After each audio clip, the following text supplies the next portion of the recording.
Oke. Jadi dalam dunia bisnis enaknya kayak gini. Ketika kita sudah enjoy di satu bisnis, jangan stagnan di situ, tapi ambil bisnis yang lainnya. Bisnis satu kita sudah autopilot, artinya sudah jalan tanpa adanya kita. Kita tinggalkan, buka bisnis yang kedua sampai autopilot lagi. Setelah jalan, kita buka bisnis selanjutnya sampai autopilot lagi. Cerita saya tadi itu kan dari CCTV, dari komputer ke CCTV meninggalkan, masuk ke dunia boneka, ya kan? Dan di dunia boneka ini kita punya niatan tidak murni bisnis. Karena kalau antum tahu, ada beberapa pegawai saya yang di bawah itu kan perempuan, sudah tua, ya kan? Antum ngeliat nggak tadi? Tua, yang tua banget kayak mbok-mbok dapur gitu kan, yang tua banget, dan mereka tidak diterima dimanapun kecuali di sini. Ini nggak masuk semua, Ustaz. Ada beberapa yang nggak masuk, yang sudah tua-tua juga kayak gitu juga. Saya berpikir kayak gini, ketika COVID melanda kemarin, saya main boneka jalan. Ketika kena COVID, dampak COVID berat, semua dampak, semua lini tutup, semua terdampak. Otomatis pemesanan ke saya yang sebelumnya dari travel ini, travel itu, kemudian dari pernikahan ini, pernikahan itu, semuanya gagal, rugi, ya kan?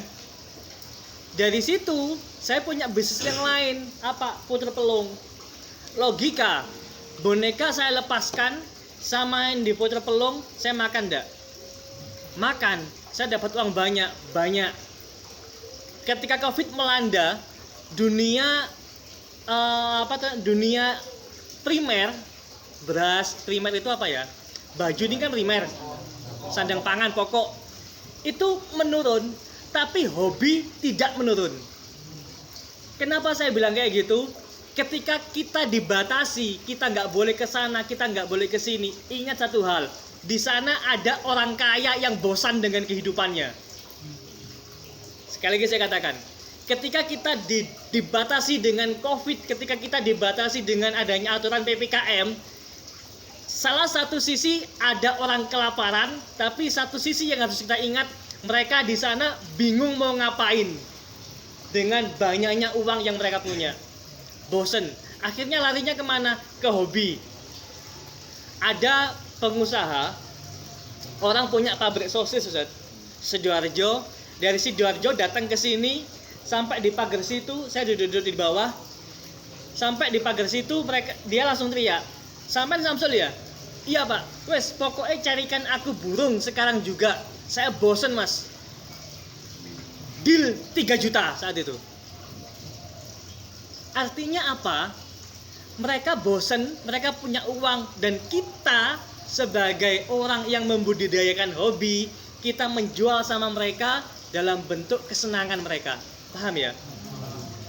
Dan ketika kita seolah-olah sudah heboh, seolah-olah sudah punya uang seperti itu, tega nggak kita memberhentikan orang-orang yang tadi?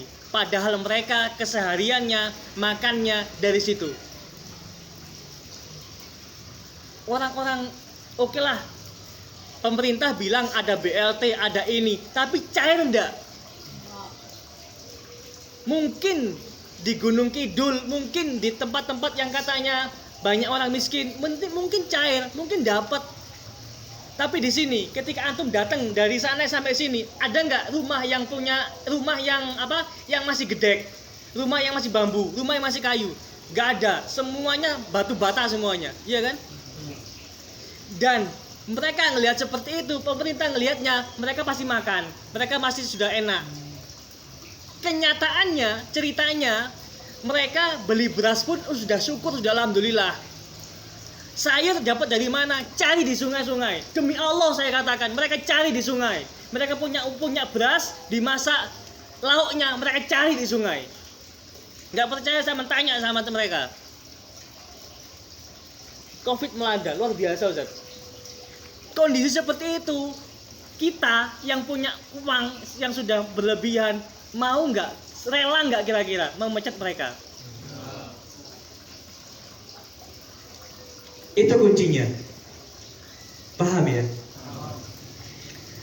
Ada seorang teman datang ke sini curhat, Sul, saya mau beli mesin cuci. Istri saya mau beli mesin cuci. Istri saya minta dibelikan mesin cuci. Saya punya uang 2 juta, dia bilang.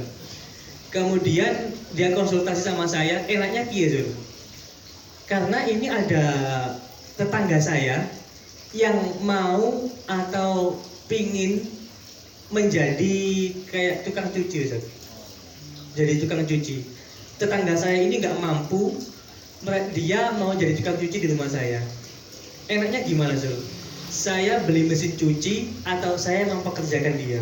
Saya jawab saat itu juga, gak usah beli mesin cuci, kerjakan tetangga kamu. Kenapa? Kalaupun kamu beli mesin cuci, mungkin kamu nyicil lah katakan. 1 hari 50.000, ketika cicilan kamu selesai, kamu badi, apa badi itu? Untung satu mesin cuci. Tapi kamu bisa menggaji tetangga kamu itu 50.000. Mungkin dari sana rezeki kamu akan didapatkan, rezeki kamu akan dibuka. Paham maksud saya? Sampai detik ini pun saya tuh orangnya suka pijat, Ustaz. Bukan kayak itu ya. Saya suka pijat, saya suka refleksi sebagainya. Banyak saya ditawari, Ustaz, mesin pijat apa namanya yang kursian itu, mesin pijat kursian yang kaki sebagainya itu 10 sampai 15 juta. Banyak ditawarin. Saya berpikir kayak gini, oke lah, mungkin saya mampu beli, saya bisa pijat seenak saya di rumah, pagi, siang, sore saya bisa pijat. Tapi uang 50.000 mungkin bisa saya kasihkan ke orang, saya panggil tukang pijat untuk mijitin saya kasih 50.000, saya kasih 100.000. Mungkin itu lebih berarti bagi dia dan bisa membuka jalan rezeki saya.